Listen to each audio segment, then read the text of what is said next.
Welcome, everyone. Lovely to be with you.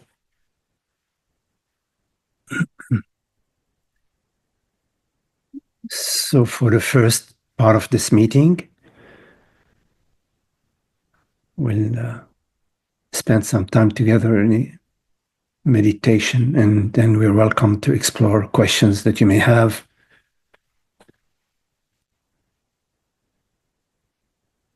So, sit comfortably, and you can turn your gaze inward. You can close your eyes or not, as you wish. And invite yourself to relax, relaxing the body, resting, and invite your mind also to let go for now. You don't need to do anything. You don't need to figure anything out or attain any state or any goal.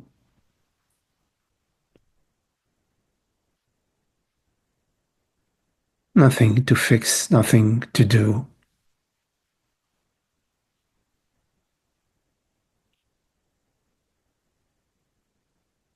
The breath is gentle.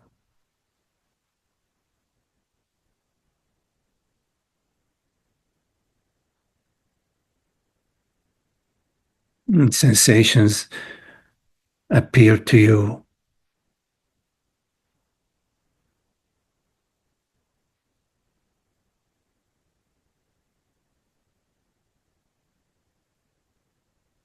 Certain thoughts may appear with an awareness, like passing clouds in the wide open sky.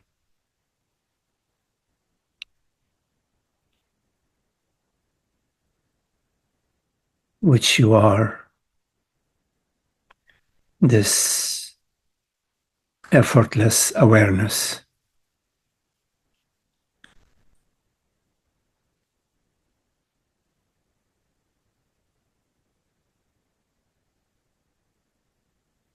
Which is not limited in any way. It is not obstructed by thoughts or by sensations.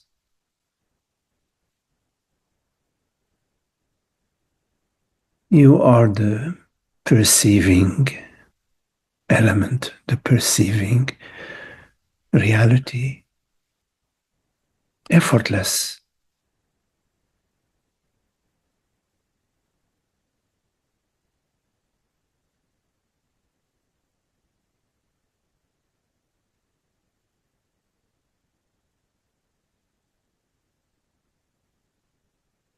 In this effortlessness, in this and as this awareness, there is no separation,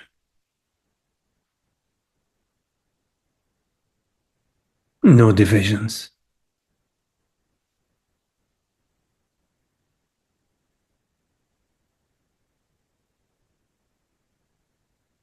no worries and no concerns.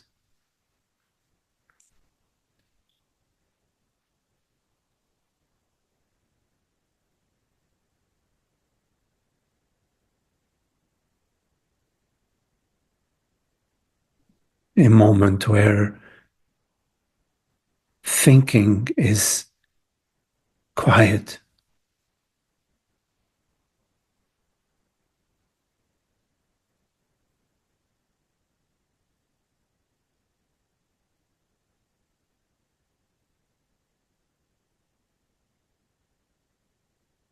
So welcome yourself as this aware presence, the reality which perceives.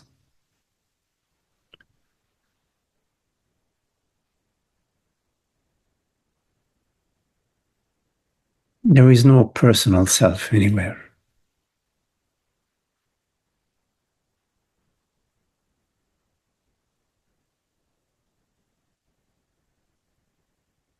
In the wide open sky, there are clouds of different shape and different size, but they're all made out of the same substance, water.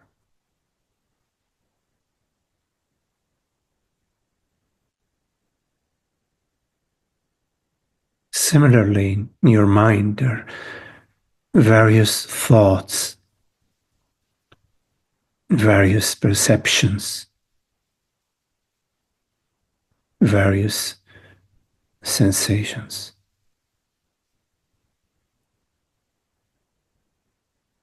But they refer to the same substance,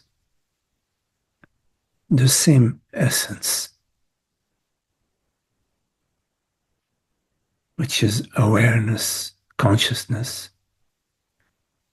the formlessness, the formless reality of being.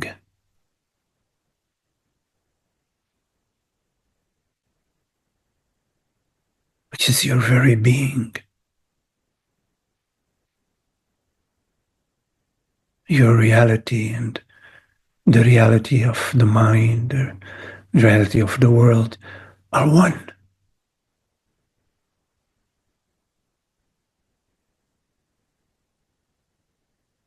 Everything you perceive refers to the perceiving aspect, refers to awareness.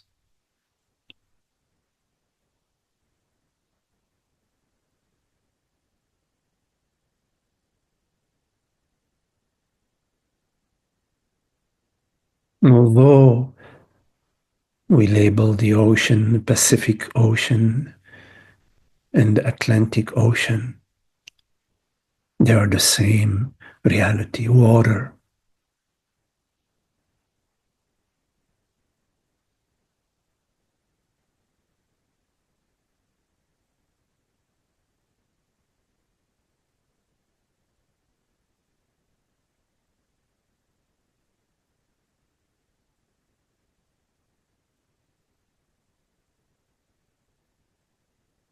We divide the sky into the eastern sky and the western sky.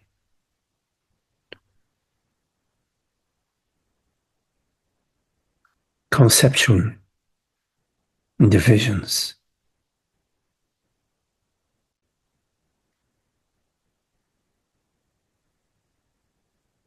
You refer to yourself as somebody. You refer to yourself as this, but not as that. But this division between this and that is conceptual. The division between you and I is conceptual.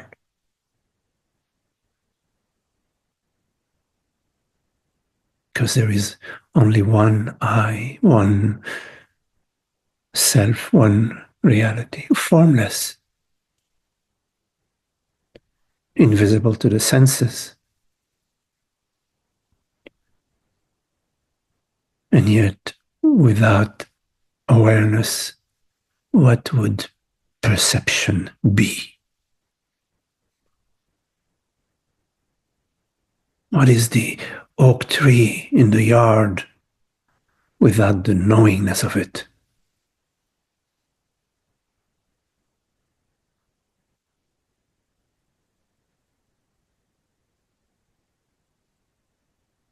What is me without the knowingness? without the awareness.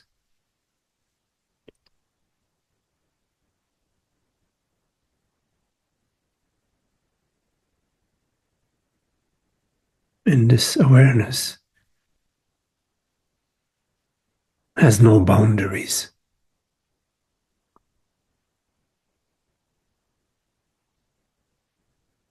no limitations, no beginning, no ending.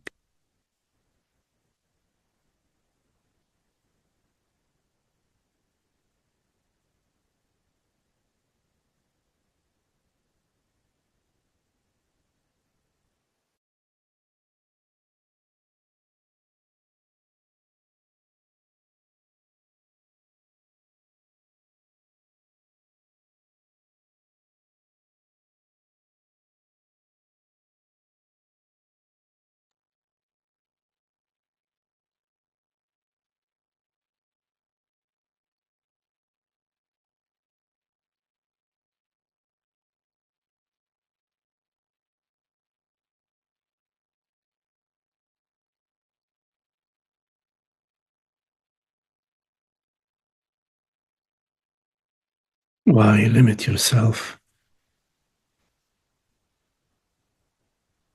with belief?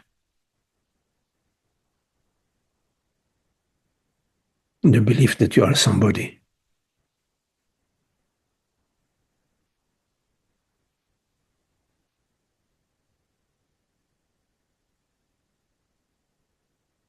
the belief that you are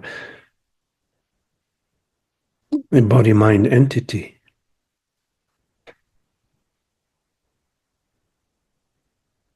the belief that you are born, that you are something which is born.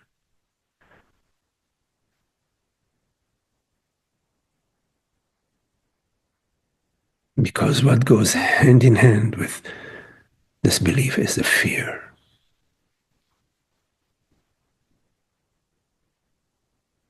The fear of ending, the fear of disappearance. What will happen to me? Where will I go? What will I become? What is this I that is going to go somewhere?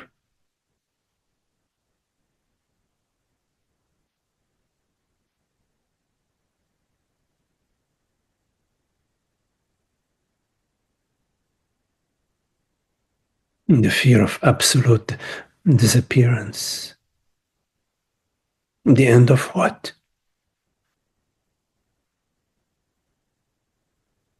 We know that thoughts appear and end, perceptions appear and end. But have you ever experienced your ending or your beginning? Or is it one more belief? The belief that I have a beginning and an ending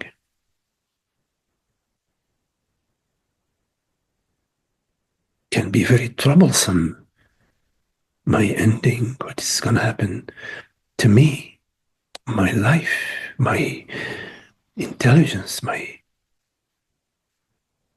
being, where is it going to go?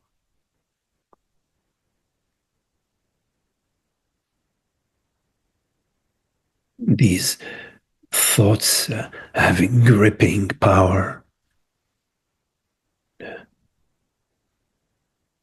can generate tremendous fear.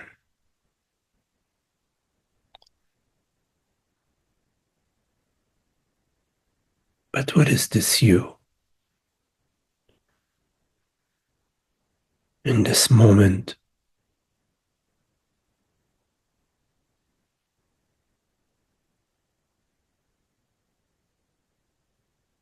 a stream of thoughts and memories and sensations, opinions,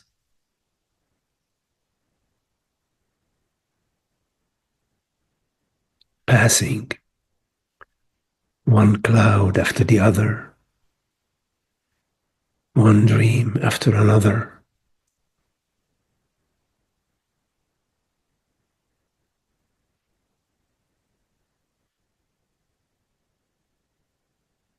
And yet, deep down, you know yourself to be this eternal, formless being, beingness itself.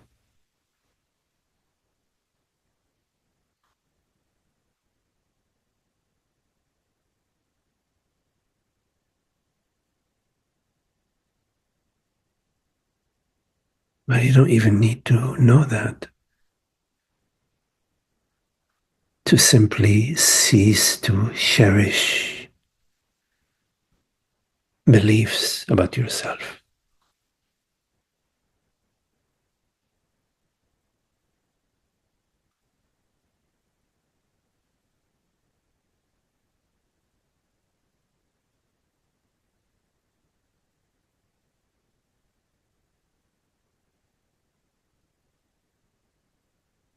When there is a small clearing in the cloudy sky, no matter how tiny the clearing,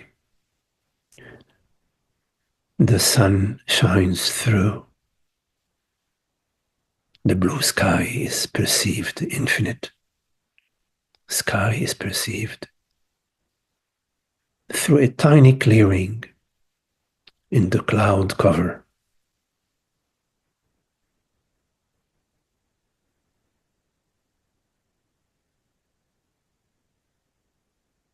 Simply cease to cherish your stories and your beliefs about yourself.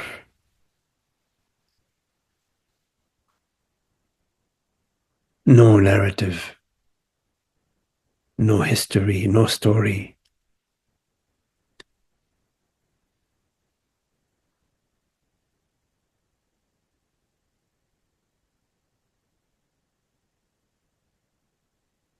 This may seem to be scary to do, to let go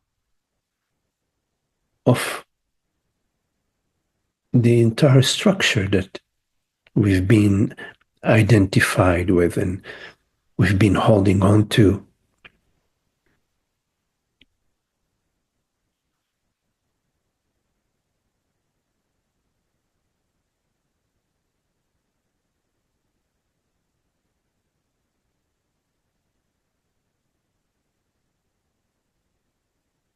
Fear of disappearing.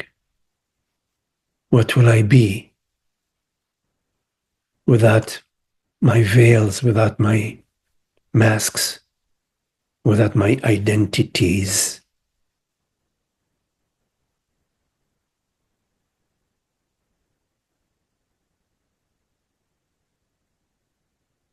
You need to find out.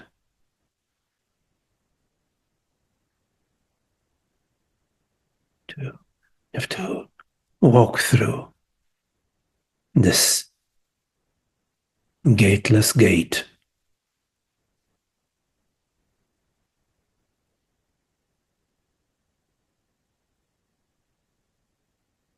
to explore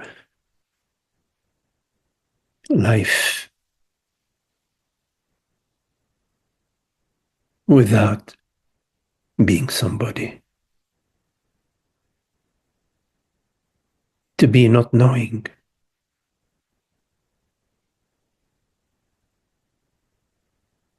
and not to incessantly keep referring to yourself as if you know what you are, this person, this narrative.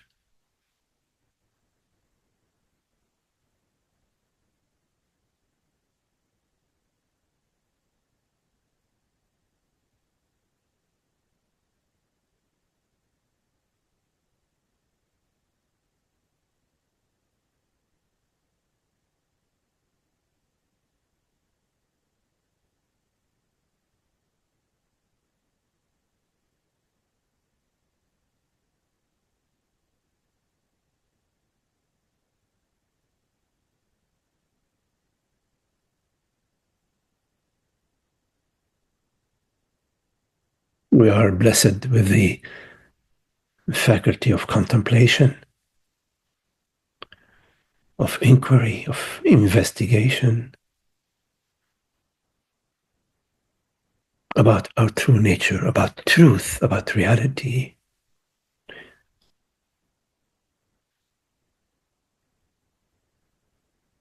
We do not lack anything.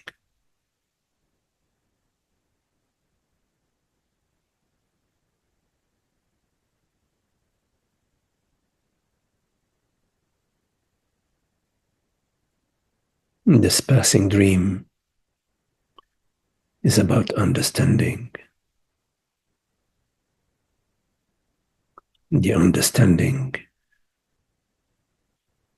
about the dream and its reality.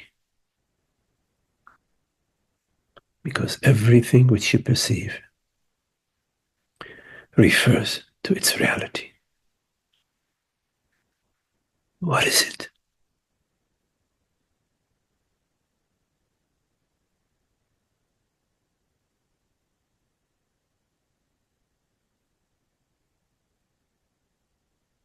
It is said that I am it. But these words may not be satisfactory.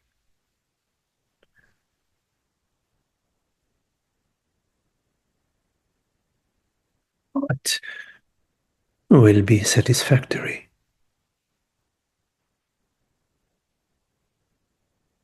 Find out.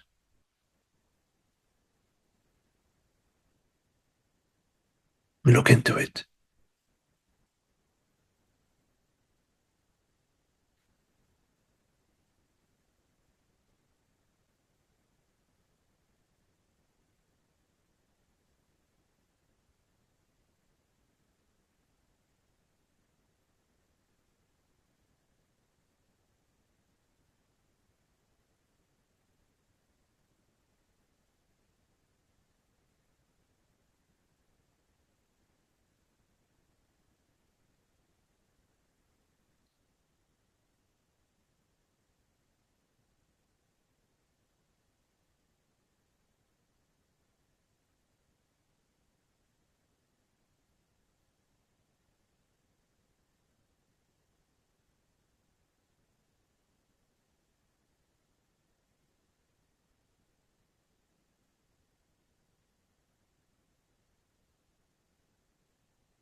So, if you have any questions, anything that you would like to explore,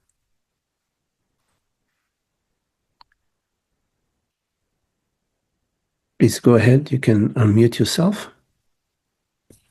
You're welcome to raise your hand or use the react icon on the bottom of the screen to also raise your hand.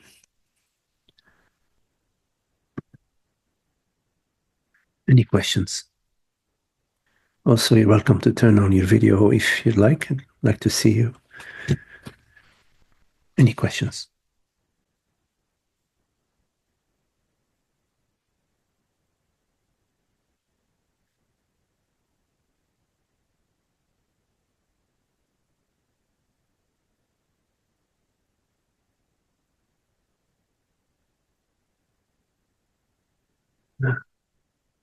See, Maddie.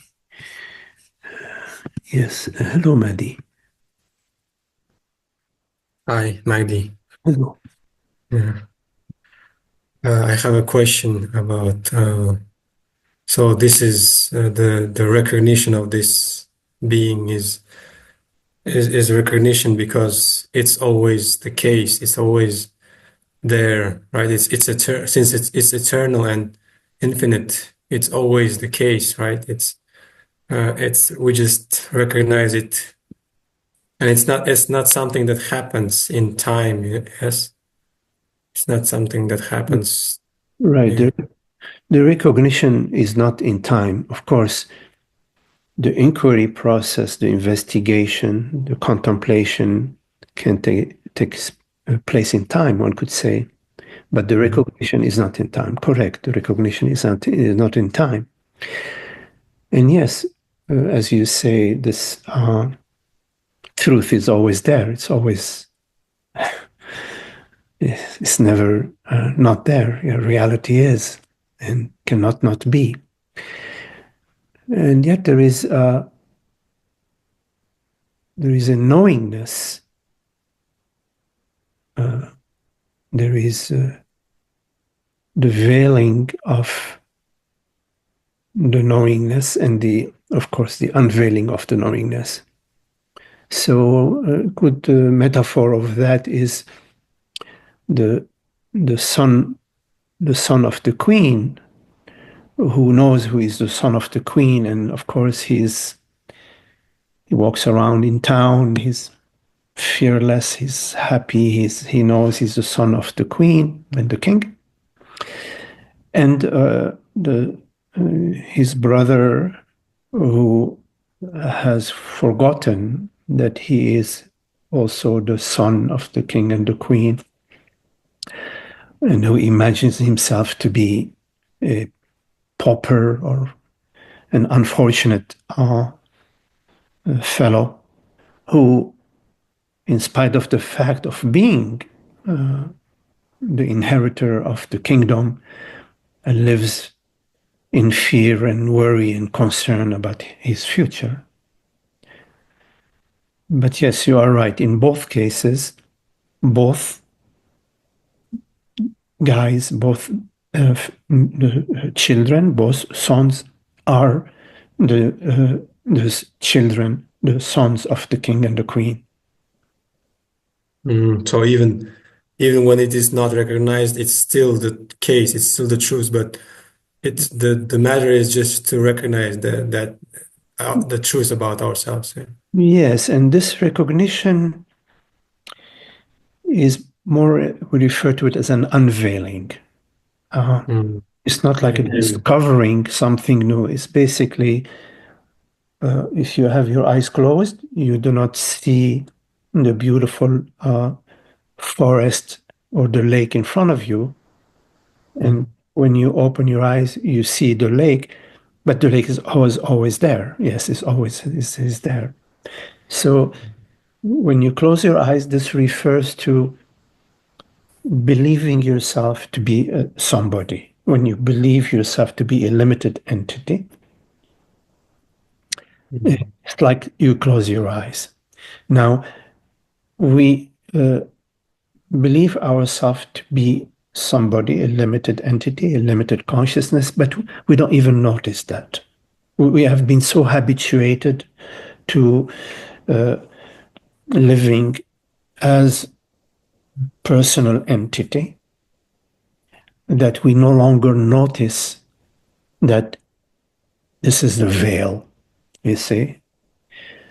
So the inquiry is whenever you are unhappy, whenever you have some existential concern or existential worry, or whenever you're unhappy, to take a look at that moment. Am I assuming myself to be a separate personal consciousness, a separate personal entity? You will find that, yes, I am. Then you can inquire, if it is absolutely necessary for you to adopt that belief. Because if it's absolutely necessary, for example, if a lion is running after you, you are at that moment the body. You have to run, Yeah, save the body. So of it's course, no thinking involved. not thinking, absolutely necessary, life and death. Yeah, So there are cases where, oh yes, it is. There's no thinking about it. yeah, But when it comes to unhappiness, it's a different thing because it's a worry, concern about the past, the future, about me, the past and the future of me.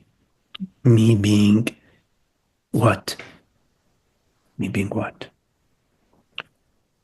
So if me is real, then me is reality. But if me is not real, then me is imagination, conceptual, dream. So then the question is reality a me? Is me reality? So what is reality? Then we can ask that. We need to do this investigation, you see. What is reality? And the best place to ask this question is now. Now. Because if it's a reality, the reality has to be here now. Right? So yeah, then we ask ourselves, okay, well, what is I am asking myself the question, what is reality right now? And I will find that reality is this formless awareness, consciousness. Thoughts appear and disappear, sensations appear and disappear, the body is constantly changing, the world is constantly changing, the mind is constantly changing. But what is it that is changeless in my experience in this moment? It is this formless awareness, the reality which right now perceives and hears his words is transparent, is invisible to the senses. You see the screen, you see the tree, you see the table, you perceive objects, but you do not perceive that which perceives. And yet that which perceives is real. You see, yeah, it's always there, right? So yeah, so coming back to the contemplation is you only need to do the contemplation, this exercise when you are unhappy. Because when you are happy, all is well. What's so yeah, you exactly. don't all is well. You're enjoying life, you're enjoying your friends, you're enjoying your body, you're enjoying your mind, you're enjoying, right? Yeah, So the question is what what is the party pooper in my experience? yeah. Thank you. Okay, nice to see you, Madi. Yes. It's a Yeah. beautiful scene behind you. Wow, it's so beautiful. Thank you. I took a picture Yeah, myself on it's my a beautiful, phone. yeah, beautiful It's place. in Kazakhstan. Yeah. Oh, yeah. You can come. Yeah, you can come. Oh, That wonderful. nature is very rich. I would love to. I would love to. Yes. Yes, wonderful. Okay. Thank you. Yeah. Hey, Magdi. Uh, yes. Hi, this is Alan. Hi, thank you for having this session. I've been on and off with your session, and we met like probably about 10 years ago when you're still having personal sessions at your residence. Okay. Yeah. Um, I have a little difficulty getting the concept of the self is the awareness. I really appreciate the notion that I am the reality, I'm real. But to say that the reality is just awareness, I mean, I sort of, intellectually, I can go with that, but there's still like this lingering question about yes, there's consciousness, and consciousness is a main component of our existence. But reality is more than just awareness. Well, at least in more than awareness on the surface level. Mm-hmm.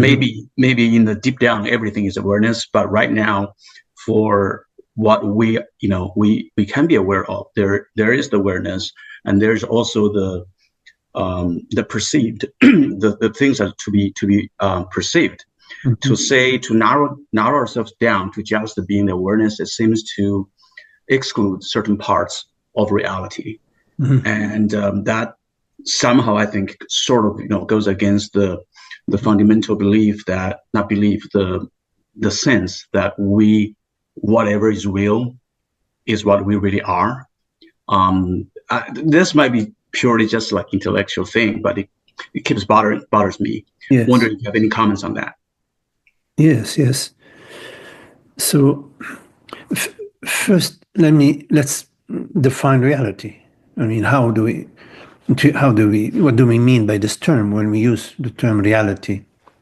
So from my perspective, I use the word reality in conjunction with that which doesn't change, that which is changeless, which has no cause, which is not the result of something else, okay? That which is absolute, that which doesn't depend on time and space, doesn't depend on any particular experience. So reality is not, for example, like a state, because mind states change. Reality cannot be, for example, something, because things are also changing. They're subject to time and space. So reality refer to that which is and cannot not be. Yes, right. So then I ask myself the question, okay, what is it in my experience that is and cannot not be? The reason why I say what is it in my experience, because even if I think in absolute terms about reality, there is still the reasoning faculties that I'm using. So I refer to what is it in my experience in this moment that is and cannot not be. Now, when I ask myself this question, I realize that there is a possibility that everything that I perceive, the thoughts, the perceptions, the sensations, the ideas, could be part of a dream that I'm having, or it could be hallucination. Sometimes when you are under hallucination or under hypnotism, you experience things that are a hypnotic state. So there is maybe even 1% chance that this could be a dream. Therefore, given that it's not absolute, there is no absolute certainty, I would say that, okay, then reality cannot be something that I perceive. So I rule that out. What remains? Because there is, even if it's a dream, there is a reality to the dream. There is something that perceives the dream. And that which perceives the dream is not changing. Everything that's appearing in the dream is changing, but the perceiving factor is not changing. So in my experience, what is it that is that and that cannot be? I come upon awareness, consciousness, the perceiving, knowingness. Now, knowingness or awareness isn't limited to awareness of perceptions or awareness of memories or thoughts or awareness of bodily sensations. It's not limited to phenomenal awareness or awareness of phenomenal events. There is another aspect of awareness, which is awareness of awareness. I am aware that I'm aware.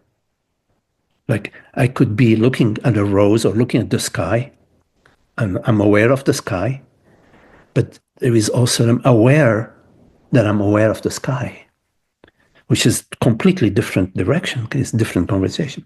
So there is phenomenal awareness and noumenal awareness, meaning awareness which knows itself, which is sufficient unto itself.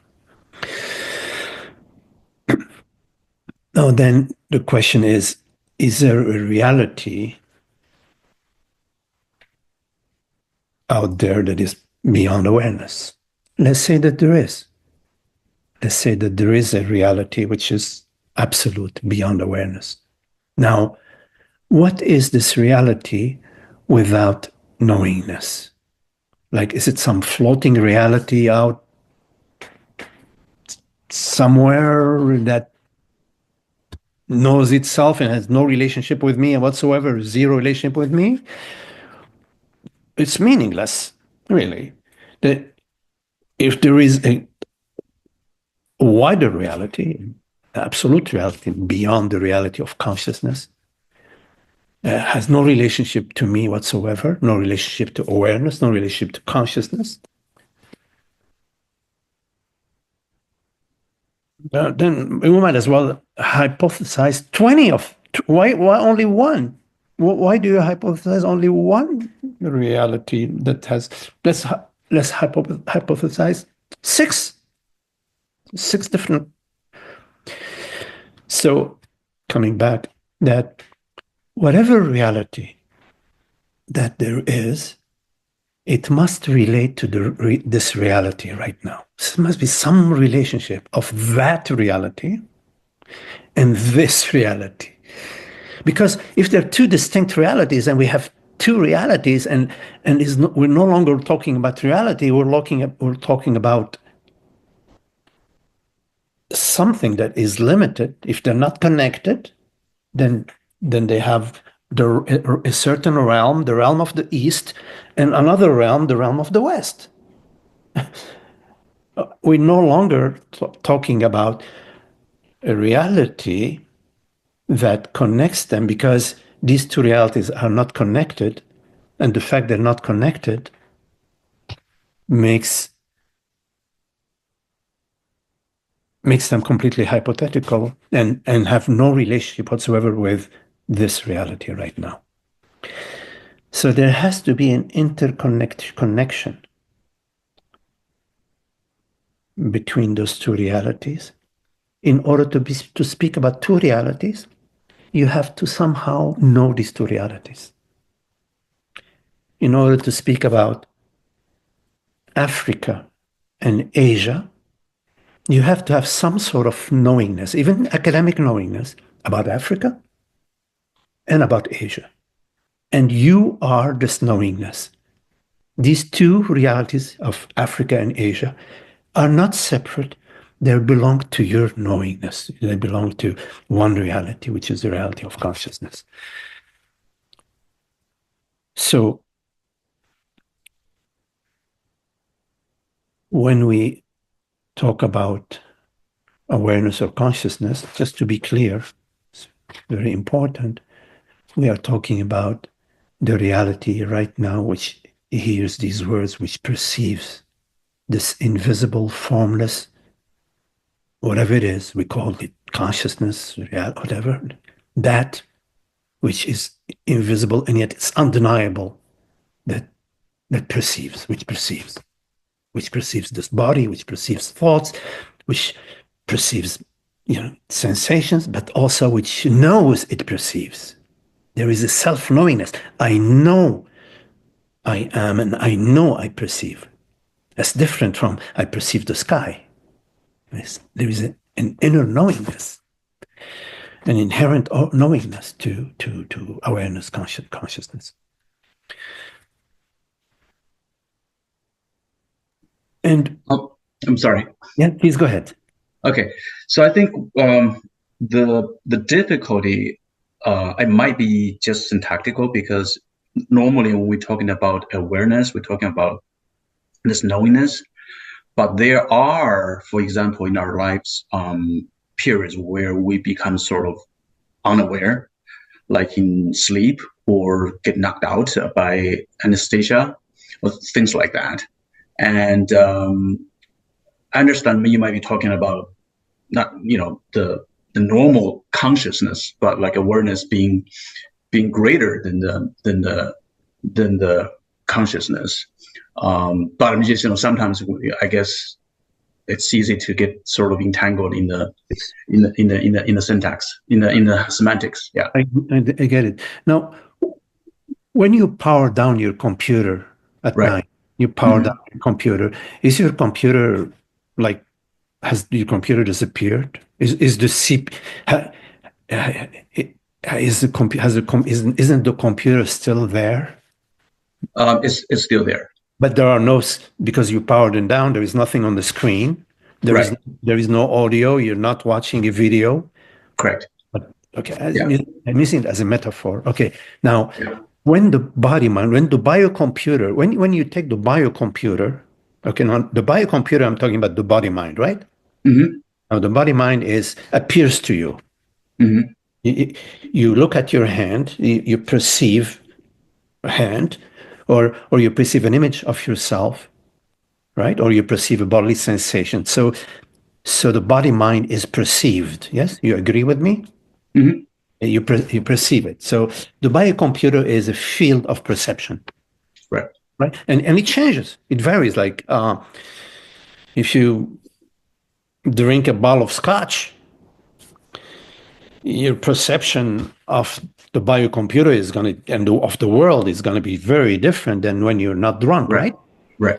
When there is anesthesia, the perception, what you perceive is completely different than when you are drunk or when you are sober. So there is being drunk, being under anesthesia. All this relates to the body mind. It does not relate to consciousness. It relates to that which you perceive. When you are in the waking state and sober, you're perceiving this perception right now. Right. Mm-hmm. If I'm drunk, I'm sort of perceiving the screen, but the screen is dancing, and then the screen disappears, and then I'm into a drunk state. And when I'm under anesthesia, all of these perceptions are dimmed down. They're dimmed down. I wish I had a dim switch. A way of dimming down the screen so you can see what I mean. It's dimmed down like that. It's dimmed down. It's dimmed down, right? It's dimmed down. You see.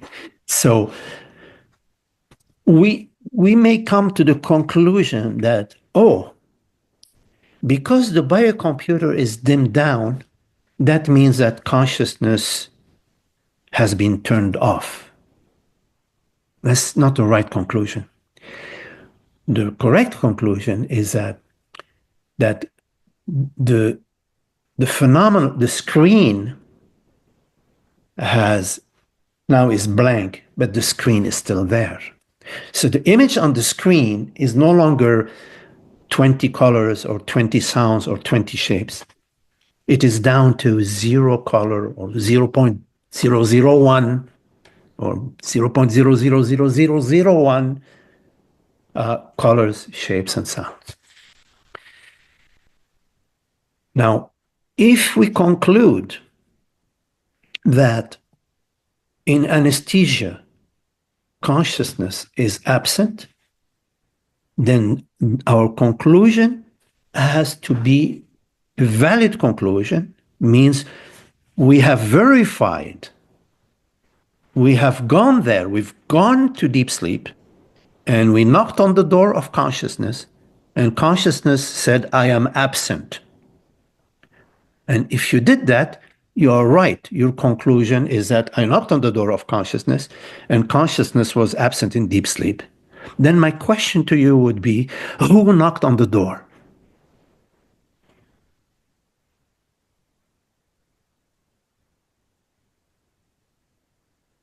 Can consciousness go and verify its absence?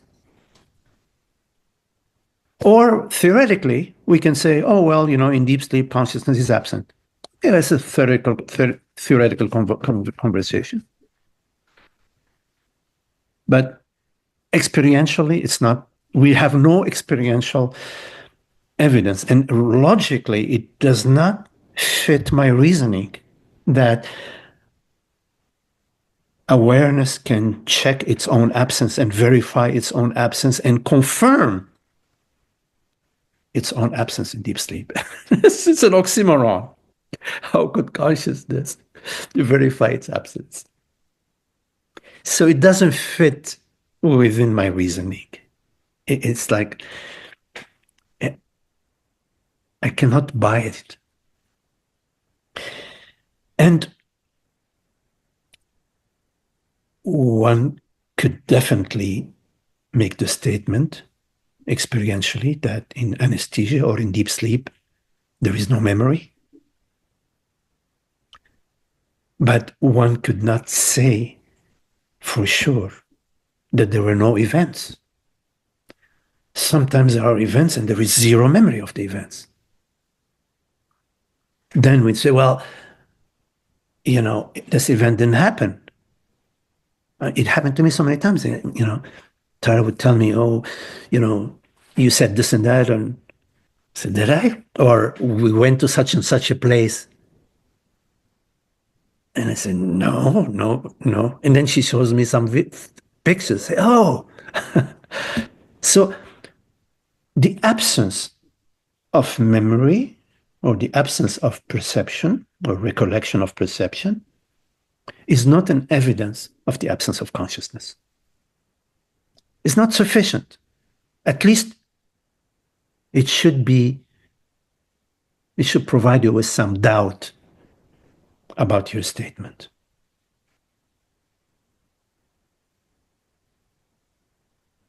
Thank you. Okay, nice to see you, Alan. Wonderful. Yes. Great.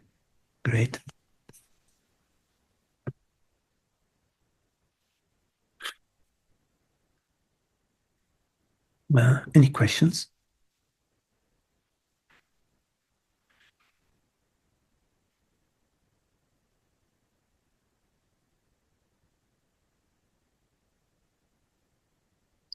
Sudha. Hi, Magdi. Hello. Hi. Sudha. Hi. It's less of a question. It's more like because my mind really likes to know, yes, this is what it is. But anyway, first of all, thank you. This whole year has been great hanging out with the satsang, and it's made a significant difference. Thank you. In this holiday season, I feel truly grateful for everything you and the group offers. The observation I have made of my behavior, when I say my behavior, this theoretical, whatever this character, so it still has a lot of preferences. A preference, or not just for comfort. I'm not talking about needing sleep and things like it's like, it is associated with the story. I know it's associated with the story. And I have to be very specific. Like, for example, it still cares about how it is perceived by others. Mm-hmm. And I genuinely know it's associated with the storyline. Nothing happens to the real me. But the party pooper comes in, and it takes me some time to recognize, oh, this is what is happening. And sometimes it takes effort to let go of the negative feelings, sensations, whatever they are. And when those things happen, right, there's a truly, I've asked the question, where is this coming from? There's this place within my body. This is where I feel it strongly and everything. And then I know I'm the one who's perceiving the feelings, but I just have this question. I'm getting tired of this, but I'm still doing it. Is there something within me wanting this storyline, keeping the storyline alive and enjoying everything that comes with this story, even though I know it's not real? Yeah.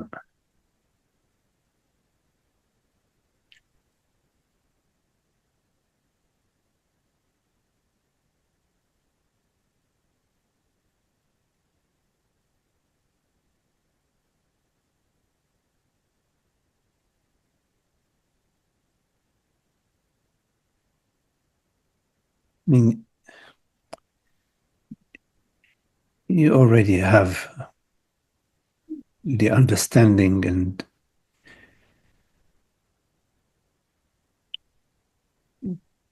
there are some vasanas that are more deeply engraved, in our being. It could be cultural or family, or who knows, sometimes maybe among siblings, there's a certain vasana that develops in a particular body mind, and to be loved, to be appreciated, and how am I being perceived.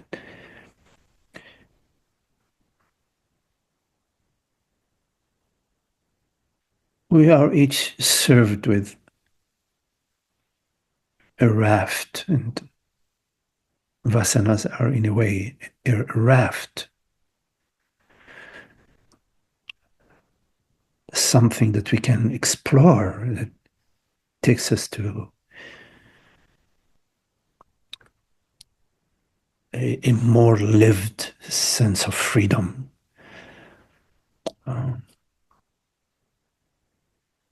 Sometimes we cannot think our way around some things that arise for us, even the spiritual thinking. It's there. You have to acknowledge it. And then we are right there with it. The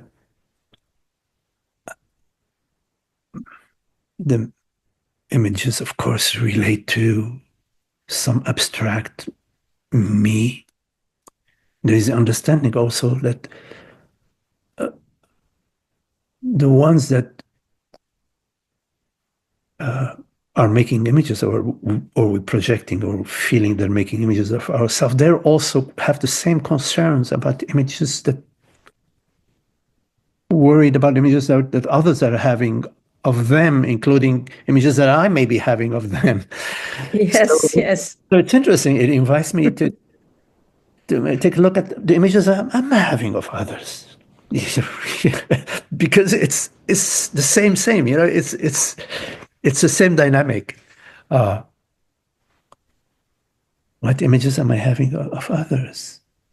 Am I Yes. relating in this moment, in this open, unknowing, innocent, available way?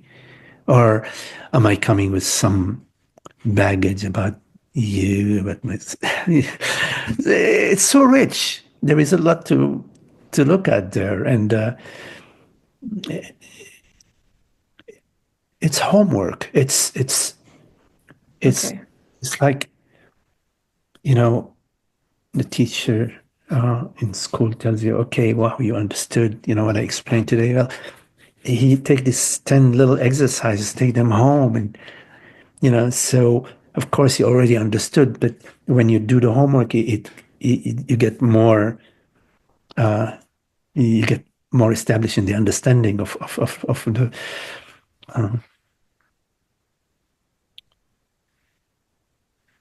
Yeah, I mean, I remember, like, years ago, I used to have images of superiority about myself. And I realized this was part of my culture. I was brought up to feel like, and it wasn't easy to shake, but sometimes things, are taken apart stone by stone, brick by brick. Sometimes there is a whole wall that sort of disappears, who knows? And sometimes we feel that, oh, okay, great, I'm free from it. And then later on, a certain situation arises. Yeah. Some trigger. Right. Yeah. I'm like, oh my gosh, it hasn't gone. It's back again in full. Well, at the moment, yeah, you take a look again. Say, oh, well, to be humble about things. We are not perfect. It's not like we're trying to become perfect beings or the perfect human being. No, we can. Maybe that is where I'm having difficulty, because I really don't. I had assumed if I know the truth, truly, know the truth, I won't have these kind of moments of misidentity and getting lost in the story. And It's too abstract. It's too okay, perfect. okay, and it's okay then. Yeah. Yes. The thing is not to buy into it. It arises. Not you buy into it but not for too long. Forever, yeah. And you just buy into it, and I say, okay, fine. It's part of the conditioning, and I actually feel compassion for people, because they're also suffering, maybe even in a deeper way. It's like, oh, come on, you don't have to play this game with me. I love you as you are, right? I mean, Exactly. Exactly. And I think for me, it happens especially with people that I love and hold close to my heart, whom I truly love. It's not like fake love. And then I'm surprised where this comes from. Like, if these are the people I love the most, and if I know they are me and I'm them, and why am I taking offense to something I think they are thinking about me, or I think they're saying about me? These are like stories. Yeah. They're habits, they're like with tendencies, cultural habits sometimes, or and of course it's important to see that they also relate to suffering.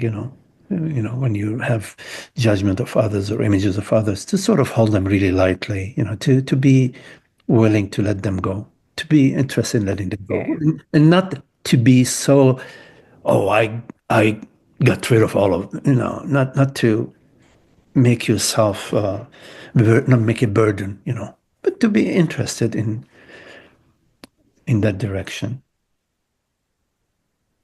I think that it's difficult. Moment there's judgment about me, and then there is judgment about others. It's very difficult, I think. So something has to drop. So Simply be interested in happiness. Is that? there is genuine interest is happiness. Otherwise, we wouldn't feel the suffering, right? We wouldn't want to be. There is, yeah. But so then you can let it go. Because if you're interested in happiness, you let it go. Just drop it. I think I didn't know how to drop it gently. Maybe that's what the thing is. Like I had to. It didn't feel effortless to drop it. I had to put in effort to drop it and let it go, even when after I could see that this is what was happening. In acknowledging to yourself that there is this judgment, it's already a very good thing. Just the acknowledgement. Okay. All right. Thank you. Holiday times are good time to practice. Yes. Oh my God. Yeah. Family. Yes. Thank you. Okay. Thank you. Right. Okay. So, any questions?